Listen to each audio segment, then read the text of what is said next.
Hello, hello, hello! Sa lahat ng Libra, magandang araw.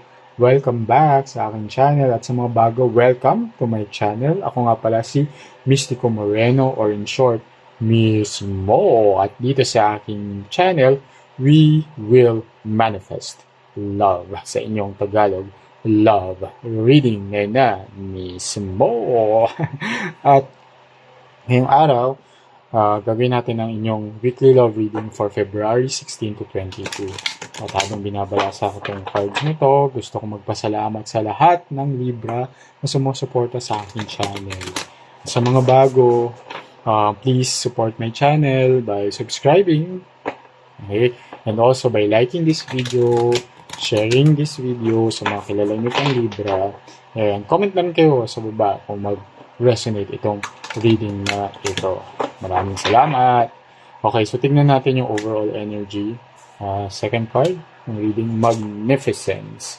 Okay, so pag sinabing Magnificence, okay. Okay, so lalo na yung Tagalog word na pinaka ano yun, best translation dito is something na, alam yun, dakila. Okay. So, dakila. Dakila ang pagmamahal ng person ninyo. Okay? So, and something na, alam mo yun, parang very notable, kahanga-hanga, parang wow. Parang it's a big wow. Mapapa-wow ka kasi dakila siya. Okay. Okay, sige. Alamin natin ano ba yung detalye ng pagka-dakila nitong person ninyo or bakit lumabas itong Magnificence card. Okay? Napakadakila niya. Sige, at habang binabalasa ko itong cards, I hope na mag-resonate ito. Pero kung hindi, huwag nating pilitin. Bakit? Dahil ito ay isang collective reading. So, pwedeng hindi ko nasagap yung energy nyo. Okay? And abangan nyo na lang po yung susunod na love reading for dito. And hopefully, masagap ko na yung energy ninyo. And mag-resonate siya dito sa reading. Okay? Sige. So, tingnan natin. Second card. Oh, Knight of Swords. Knight of Cups. Ace of Swords. Five of Coins. Knight of Coins. Hala, Knight of Wands. First time nangyari to, lumabas lahat ng Knights in one reading. Oh. Okay. So, Strength. Queen of Coins. Tapan natin siya. Dahil siya ay Page of Cups. And the Empress. Ooh. Grabe. First time talaga na lumabas ang apat na Knights sa isang reading na ginawa ko. Okay. So, there's a strong energy of Taurus sa reading na to. And Leo. Okay. Sige. So, and dahil dakila nga tong person na to, okay, and lalo na lumabas na yung yung apat na Knights. So, yung Knights kasi is card of action. Okay? And sa lahat ng aspect, and card of moving forward, alam mo yun, yung nagkakaroon siya ng progress. Kaya siguro dakila talaga tong tao na to kasi, di ba, all his actions are very, alam mo yun, notable or noteworthy. Ika nga. At alam mo yun, very Magnificence din kasi is very impressive. Ganun. So, lahat sa aspeto ng yung communication, which is the Knight of Swords, and then si Knight of Coins when it comes to the uh, financial aspect, financial stability, di ba? Very generous siya, maging very generous siya.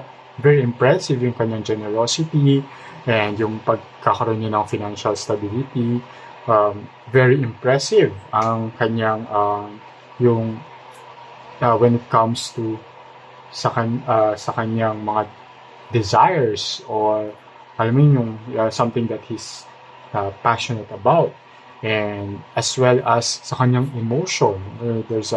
May financial stability na, may emotional stability pa, very good pa when it comes to communication and expressing his or her desire. So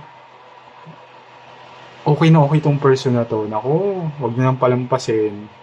Okay? Pag kung nandyan na siya sa buhay niyo, wag niyo nang palampasin. Kung parating siya sa buhay niyo, naku, wag niyo nang pakawalan. Okay? Diyos ko,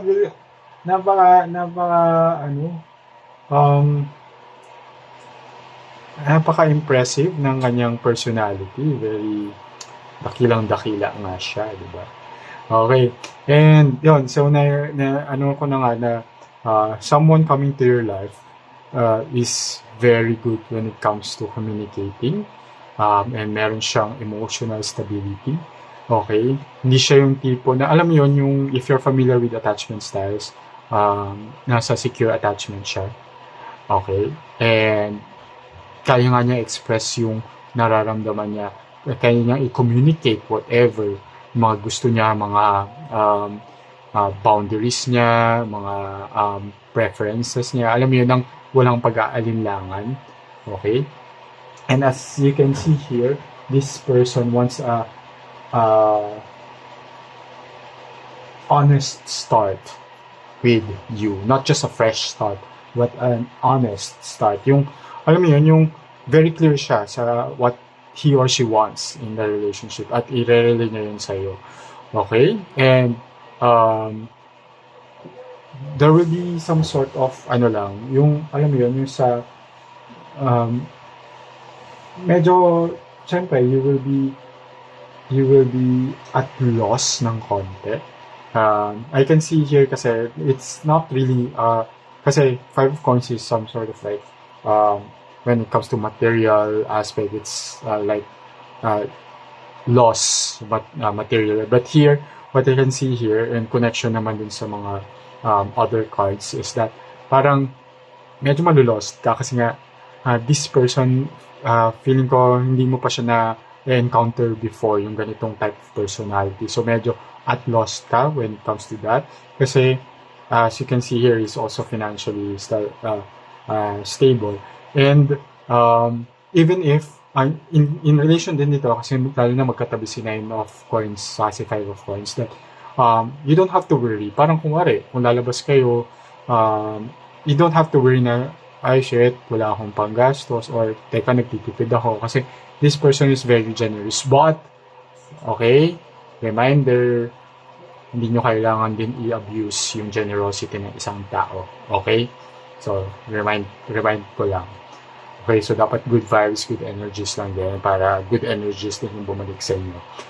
Okay, and then this Knight of Wands nga, it shows that this person is sobrang passionate when it comes to you. And yun nga, very strong din yung personality niya, shown here by the Strength card. And very confident siya.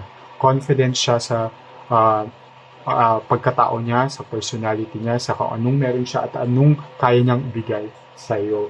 And yung mga kaya niyang ibigay niya sa'yo ay he will provide you so much comfort in all aspects. Kaya gosh, huwag niyo nang pakawalan to. Okay? And as shown here also with the Page of Cups, that it will be a new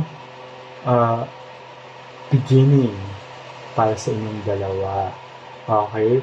So there will be so di ba, lalo na ito, this person wants an honest start, and mas nag-resonate pa dito that it will be a fresh start sa inyong dalawa. Okay? Once you allow this person to enter into your life. Because ito, and yung dulo pang card is the Empress, which is a card of abundance. And that's a very nurturing card. And some more,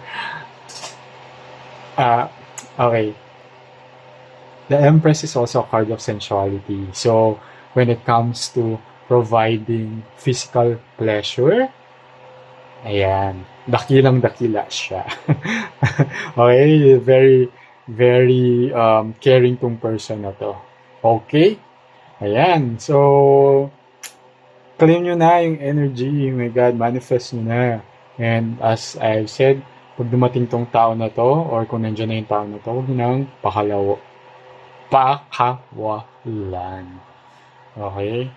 And, galing na-amaze din ako na first time lumabas ng 4 na nights sa isang reading. Okay, so, sige, wala naman na akong parang need i-clarify for this. So, isil na lang natin kasi napakaganda ng reading ninyo. So, isil na lang natin yung reading with another oracle card. Okay, second card. Okay, pride. There's a sense of pride. And, alam mo yun, yung, in a sense also na, ito yung tao na magiging very proud ka. Kasi nga, napaka buti. And, ang dami niyang sobrang good qualities. And it will give you so much pride having this person in your life. So, manifest na yan, claim na, comment below. Diba? Pride and magnificence. O, pwede nyo na i-comment dakila. Okay? Okay, so maraming salamat. Sana nag-resonate ito and kita-kits sa susunod ko pang love reading. Ako nga pala muli, si Mystico Moreno, and abangan na lang ang aking another love reading para sa collective dito lang mismo. Ingat!